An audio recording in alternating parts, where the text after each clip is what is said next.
좋은 아침입니다. 화요일 12월 27일 하나님 말씀 함께 보도록 하겠습니다. 이제 2022년도 오늘 포함해서 5일밖에 남지 않았네요. 하나님께서 2022년 한 해 동안 잘 지켜주신 것 너무 하나님께 감사드리고요. 여러분 잠깐 좀 드릴 말씀이 있는데 이번 주까지만 이 아침 기도회 하고 앞으로 1월 첫째 주와 둘째 주, 두 주간은 이 아침 기도의 동영상이 쉬게 됩니다. 그리고 1월 셋째 주부터 이렇게 다시 시작되니까요. 그동안은 또 이 아침 기도의 동영상, 유튜브 동영상 쉰다고 여러분 묵상도 쉬지 마시고, 여러분 그 드라마 바이블이라는 앱도 있어요. 하나님 말씀을 좀 이렇게 계속 읽어 내려가시는 것도 좋겠고요. 좀 출근하시면서 이 유튜브 들으시는 분도 계시는데 하나님 말씀과 함께하는 2023년 시작이 되었으면 좋겠습니다. 네, 요한 1서 5장 13절부터 21절까지 말씀 함께 보겠습니다. 내가 하나님의 아들의 이름을 믿는 너희에게 이것을 쓰는 것은 너희로 하여금 너희에게 영생이 있음을 알게 하려 함이라. 그를 향하여 우리가 가진 바 담대함이 이것이니 그의 뜻대로 무엇을 구하면 들으심이라. 우리가 무엇이든지 구하는 바를 들으시는 줄을 안즉 우리가 그에게 구한 그것을 얻은 줄을 또한 아느니라. 누구든지 형제가 사망에 이르지 아니하는 죄에 범하는 것을 보거든 구하라. 그리하면 사망에 이르지 아니하는 범죄자들을 위하여 그에게 생명을 주시리라. 사망에 이르는 죄가 있으니 이에 관하여 나는 구하라 하지 않노라. 모든 불의가 죄로되 사망에 이르지 아니하는 죄도 있도다. 하나님께로부터 난 자는 다 범죄하지 아니하는 줄을 우리가 아노라. 하나님께로부터 나신 자가 그를 지키심에 악한 자가 그를 만지지도 못하느니라. 또 아는 것은 우리는 하나님께 속하고 온 세상은 악한 자 안에 처한 것이며, 또 아는 것은 하나님의 아들이 이르러 우리에게 지각을 주사 우리로 참된 자를 알게 하신 것과 또한 우리가 참된 자 곧 그의 아들 예수 그리스도 안에 있는 것이니 그는 참 하나님이시요 영생이시라. 자녀들아, 너희 자신을 지켜 우상에게서 멀리하라. 아멘. 하나님의 말씀입니다. 한번 더 읽으시면서 묵상하시겠습니다.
여러분, 예수님을 잘 믿는 것, 그러니까 제대로 믿는 것, 예수님을 정말 잘 아는 것이 모든 것을 바꿉니다. 복음을 제대로 이해하면 한 사람의 인생, 가정, 나아가 도시와 국가가 변화됩니다. 요한 사도가 요한 1서를 마무리하면서 사실 이런 얘기를 하고 있는 거죠. 간절한 소원 하나 이야기합니다. 요한 1서 5장 13절이죠. 내가 하나님의 아들의 이름을 믿는 너희에게 이것을 쓰는 것은 너희로 하여금 너희에게 영생이 있음을 알게 하려 함이라. 이것을 알게 하려 함이라. 이것을 알면 모든 것이 바뀐다. 영원한 생명, 하나님 안에서만 가능한 이 영원한 생명, 예수님을 믿어 나의 구주와 왕으로 영접했을 때 선물 받는 이 영원한 생명, 예수님이 내 안에 들어오셔서 나의 주인이 되시는 것, 이렇게만 되면 모든 것이 달라진다. 사도는 그것을 이렇게 표현하죠. 14절이죠. 그를 향하여 우리의 가진 바 담대함이 이것이니 그의 뜻대로 무엇을 구하면 들으심이라. 아멘. 15절입니다. 우리가 무엇이든지 구하는 바를 들으시는 줄을 안즉 우리가 그에게 구한 그것을 얻은 줄을 또한 아느니라. 그러니까 영생이 있음을 알면, 예수님을 마음에 맞아 영접하면, 복음을 제대로 이해하면, 예수님을 잘 믿으면 그의 뜻대로 무엇을 구하면 다 들으시는 것을 우리가 알아야 한다. 그러니까 이미 얻은 것을 또한 알아야 한다. 며칠 전에 한 청년과 이 비슷한 대화를 좀 나누었어요. 그 형제에게 이렇게 말했습니다. 형제, 예수님이 우리를 사랑하시는 것, 그거 우리가 믿고 예수님이 살아계시는 것, 이거 우리가 믿으면 뭐가 두려울까? 뭐가 불안할까? 다시요. 예수님이 나를 사랑하시는 것, 그리고 예수님께서 살아계시다는 것, 이 두 가지를 우리가 마음에 정말로 믿으면 무엇이 두려울까? 무엇이 불안할까? 여러분, 우리는 한없이 평안하고 한없이 담대해질 것입니다. 나의 기도를 언제나 들으시고 모든 것을 하실 수 있는 그 어마어마하신 우리 예수님이 나를 사랑하고 계시다는 것을 안다면 우리는 조급해하지 않을 거예요. 실망에 빠져 무너져 내리지 않을 것입니다. 성경의 수많은 인물들이 그랬듯이 여러분, 그 성경의 인물들이 고통을 당하잖아요. 정말 우리가 볼 때에는 어마어마한 고통들을 당하는데 항상 이유가 있었습니다. 시간에 갇혀 있기 때문에 우리가 잘 모를 수는 있어요. 영적인 눈이 어두워서 우리가 잘 보지 못하는 것일 수는 있지만 하나님은 자녀를 위하여 고통을 허락하실 때 하나님만의 이유가 있습니다. 16절에 보시면 사망에 이르지 아니하는 죄라는 표현이 나오는데 이 무슨 얘기인가 하면 예수님을 믿기는 믿어요. 그런데 여전히 내 안에 있는 수많은 우상들, 이런 것들이 나를 끌고 다녀요. 성공, 돈, 권력, 사랑, 그리고 더 깊은 곳에 있는 진짜 우상, 통제와 안전, 안락, 이런 것들에 끌려다니면서 우리가 죄를 짓는데 이런 것들은 사망에 이르지 아니하는 죄거든요. 그런데 여전히 위험해요. 하나님께서 이 사망에 이르지 아니한 죄를 짓는 많은 성도들에게 이렇게 말씀하십니다. 세미한 음성이에요. 자유로워졌으면 좋겠다. 이거 좀 빨리 놔라. 돈, 권력, 성공, 이런 거 빨리 놔. 근데 세미한 음성으로 얘기하다가 안 들으면 천둥같이 얘기하세요. 그러다 또 안 들으면 아프게도 하세요. 사실은 그 똑같은 얘기예요. 다. 나는 네가 자유로워졌으면 좋겠다. 너를 짓누르고 끌고 다니면서 상하게 하는 저 우상들 제발 좀 알아차리라니까. 그리고 벗어버려. 그래야 너가 살아.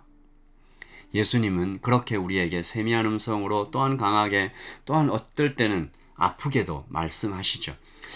여러분, 사망에 이르지 아니하는 죄도 있고 사망에 이르게 하는 죄도 있어요. 잠시 말씀드리면 예를 들면 이단들이죠. 적그리스도, 저직교사들, 악의적으로 다 알고 있어요. 다 알면서도 예수님을 모욕해요. 교회를 깨뜨려요. 믿는 자들을 공격해서 죄에 빠지게 하면 이런 사람들은 사망에 이르게 하는 죄라고 볼 수 있습니다. 사도는 이들을 좀 더 특별히 조심하라 라고 이 교회에 얘기하는데 18절이죠. 하나님께로부터 난 자는 다 범죄하지 아니하는 줄을 우리가 아노라. 하나님께로부터 나신 자가 그를 지키심에 악한 자가 그를 만지지도 못하느니라. 성령께서 믿는 자들을 지키십니다. 그래서 악한 자가 만지지도 못하도록 보호하세요. 그런데 여기서 좀 생각해 볼 게 있습니다. 우리가 성령님의 보호하시는 손을 끝내 뿌리치고 마음의 문을 열어서 악한 자의 유혹을 받아들이면, 그래서 따라서 떠나버리면 그러면 보호해 주실 수가 없죠. 하나만 좀 더 질문해 볼까요? 만약에 그렇게 성령님의 손을 끝내 뿌리치고 마음의 문을 열어서 악한 자 들어오세요. 난 당신을 따르겠습니다. 라고 얘기하는 사람이면 누구에 속한 사람일까? 물론 이 사도는 성급히 판단하는 것은 좀 조심합니다.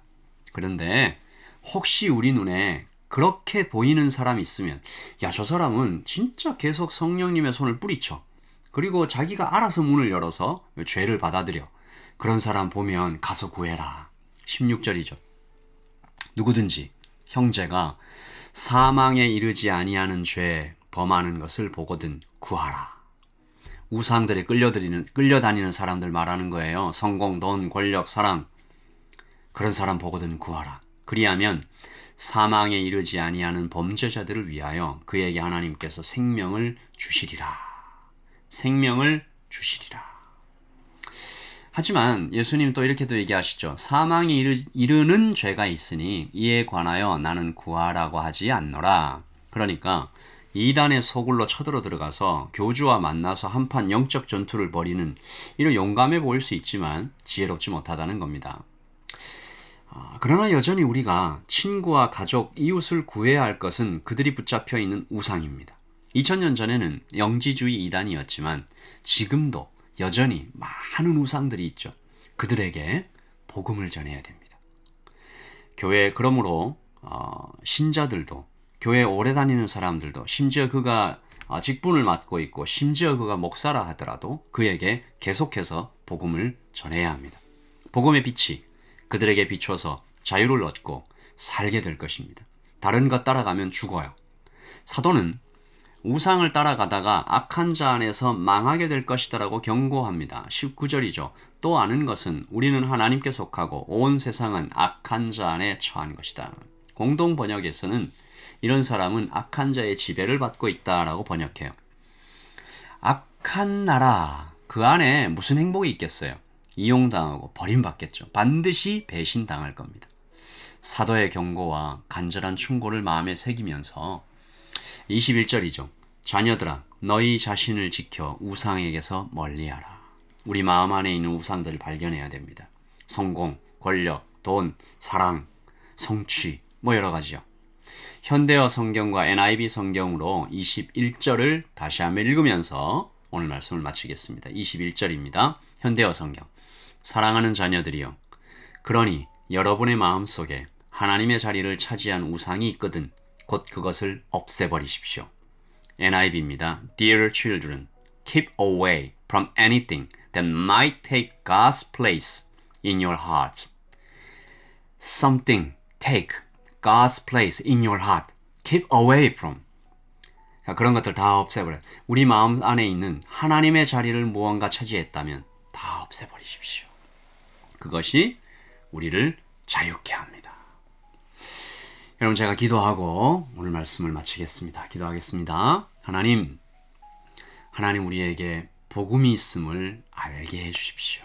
그러면 하나님의 뜻대로 무엇을 구하면 다 들으시는 것, 하나님께서 이미 듣고 계시니 이미 얻은 줄을 우리가 알며, 하나님 우리 마음속에 여전히 사망에 이르게 하지 않는 죄, 이 우상들 빨리 제거하고 온전한 자유를 얻을 수 있도록 오늘 말씀 21절을 마음에 깊이 새기며 여러분의 마음속에 하나님의 자리를 차지한 우상이 있다면 없애버리며 살아가는 오늘 하루 평생 되게 해 주시옵소서.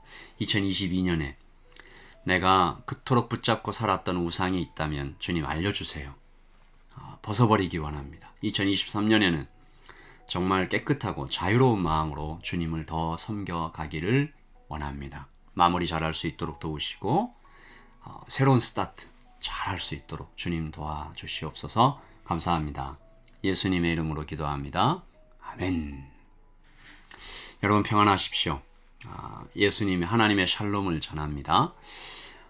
이번 한 주 마무리 정말 잘 하시고 2023년 정말 뉴 프레쉬 스타트 할 수 있도록 하나님께 구하는 하루 그리고 이번 주 되시기를 바랍니다. 샬롬.